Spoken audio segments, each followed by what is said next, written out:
unstable? Yeah. Let me see real quick. Yes. Yes. I feel like it is. Can you want to double check? Yeah. It's good. It's good. 100. And what do you need me to do? Do you just want me to say? Not telling y'all what I have for breakfast. Mic check. 1 2 1 2. Can't lie over here. Mic check. Good. All right. Good. No, not. Mic check. Got it.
Thank you for joining us. I'm here with the prosecutors and investigators who have worked diligently on the investigation of criminal attempts to interfere in the administration of Georgia's 2020 presidential election. Today, based on information developed by that investigation, a Fulton County grand jury returned a true bill of indictment, charging 19 individuals with violations of Georgia law arising from a criminal conspiracy to overturn the results of the 2020 presidential election in this state. The indictment includes 41 felony counts and is 97 pages long. Please remember that everyone charged in this bill of indictment is presumed innocent. Specifically, the indictment brings felony charges against Donald John Trump, Rudolph William Louis Giuliani, John Charles Eastman, Mark Randall Meadows, John Cheeseborough, Jeffrey Clark, Jenna Lynn Ellis, Ray Stallings Smith III, Robert David Cheeley, Michael A. Roman, David James Schaefer, Sean Micah Tresher Steele, Stephen Cliffgard Lee, Harrison William Prescott Floyd, Travion C. Cootie, Sydney Catherine Powell, Kathleen Austin Latham, Scott Graham Hall, and Misty Hampton, also known as Emily Misty Hayes. Every individual charged in the indictment is charged with one count of violating Georgia's Racketeer, Influenced, and Corrupt Organizations Act through participation in a criminal enterprise in Fulton County, Georgia, and elsewhere to accomplish the illegal goal of allowing Donald J. Trump to seize the presidential term of office beginning on January 20th, 21. Specifically, the participants in association took various actions in Georgia and elsewhere to block the counting of the votes of the presidential electors who were certified as the winners of Georgia's 2020 general election.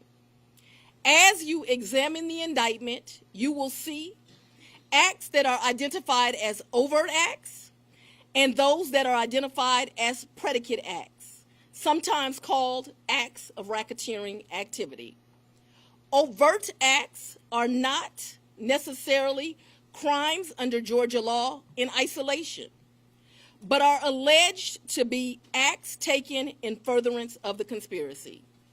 Many occurred in Georgia, and some occurred in other jurisdictions and are included because the grand jury believes they were part of the illegal effort to overturn the results of Georgia's 2020 presidential election. The acts identified as predicate acts or acts of racketeering activity are crimes that are alleged to have been committed in furtherance of the criminal enterprise.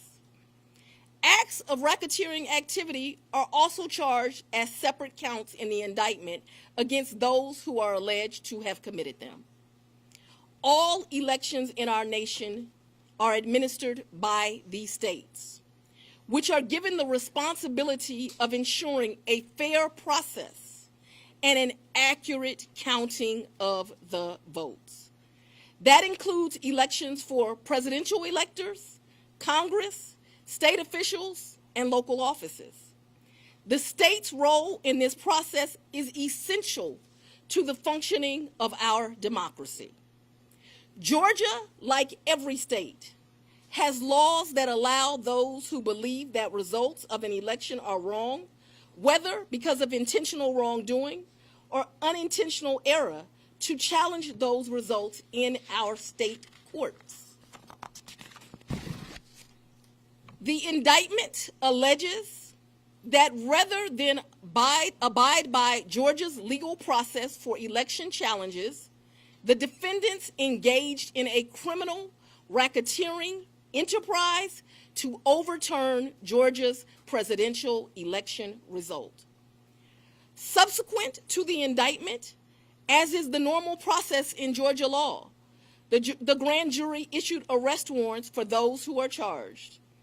I am giving the defendants the opportunity to voluntarily surrender no later than noon on Friday, the 25th day of August, 2023. I remind everyone here that an indictment is only a series of allegations based on a grand jury's determination of probable cause to support the charges. It is now the duty of my office to prove these charges in the indictment beyond a reasonable doubt at trial. I would like to take a moment to thank the Superior Court Clerk, Shay Alexander, and her staff for staying late and making sure that this indictment was processed. I would also like to thank the men and women of Sheriff Labatt's office for keeping the courthouse open, but most importantly for keeping us safe over the weeks and months that have led up to this indictment, and for what I know they will continue to do to keep us safe. We also want to thank the Atlanta Police Department and other law enforcement partners who have worked with the sheriff to keep us safe. I will now take a very limited number of questions prior to going to sleep. I'll go first. If you don't mind, Surveil 11 to 11 alive. Quick question: can you clarify in Georgia the mandatory minimum when it comes to RICO charges, whether it's servable by probation or how that might play out? The RICO charges has time that you have to serve, so it is not a probated sentence. Madam District Attorney, what's the timetable for the trial? What is the timetable for the trial? Yes. As you know, in this jurisdiction, trials are set by the judges, and so it will be the judge that sets the date of the trial. This office will be submitting a proposed scheduling order within this week. However, that will totally be at the discretion of the judge. And you're the fourth person, the fourth jurisdiction now to indict on this. Could you be the fourth one to try him, or could you move it up? Do you want to be the first to try him? I don't have any desire to be first or last. I want to try him and be respectful for our sovereign states. We do want to move this case along, and so we will be asking for a proposed order that occurs a trial date within the next 6 months. Madam District Attorney, earlier today there was a fictitious document according to the Fulton County Clerk's Office that was circulated online with charges against former President Donald Trump. That fictitious document matched exactly the charges that we now see in this indictment. Can you tell us more about that document leak? Because now you have the former president's lawyers who are saying this is emblematic of a serious problem with your office. No, I can't tell you anything about what you refer to. What I can tell you is that we had a grand jury here in Fulton County. They deliberated till almost 8 o'clock, if not right after 8 o'clock. An indictment was returned. It was true billed, and you now have an indictment. I am not an expert on clerks' duties or even administrative duties. I wouldn't know how to work that system, and so I'm not going to speculate. Next question. Have you had any contact with the special counsel about overlap between these cases, and do you intend to try all of these defendants together? Do I intend to try the 19 defendants in this indictment together? Yes. And have you had any contact with the special counsel about the overlap between this indictment and the federal indictment? I'm not going to discuss our investigation at this time. Ma'am, we're I'm entering going to in. take. The arguments made by former President Trump that this is a politically motivated affair. I make decisions in this office based on the facts and the law. The law is completely nonpartisan. That's how decisions are made in every case. To date, this office has indicted, since I've been sitting as a district attorney, over 12,000 cases. This is the 11th RICO indictment. We followed the same process. We look at the facts, we look at the law, and we bring charges. Will you try this case yourself? breathing clear? Get down.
Here we go.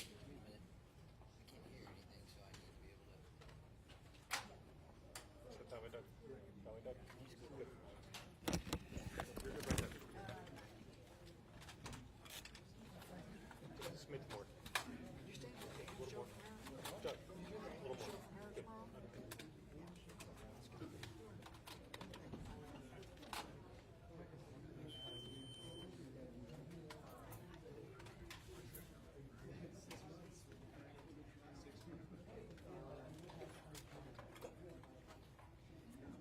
Right, guys, well, we just heard from District Attorney Fani Willis on the nature of these charges and who will be facing them. Of course, right before she came on our air from the Fulton County Government Center here in downtown Atlanta, we got a copy of that indictment, and we were reading through it as she came out here. Among the larger parts of this, 21 felony counts against these 19 individuals, including big names like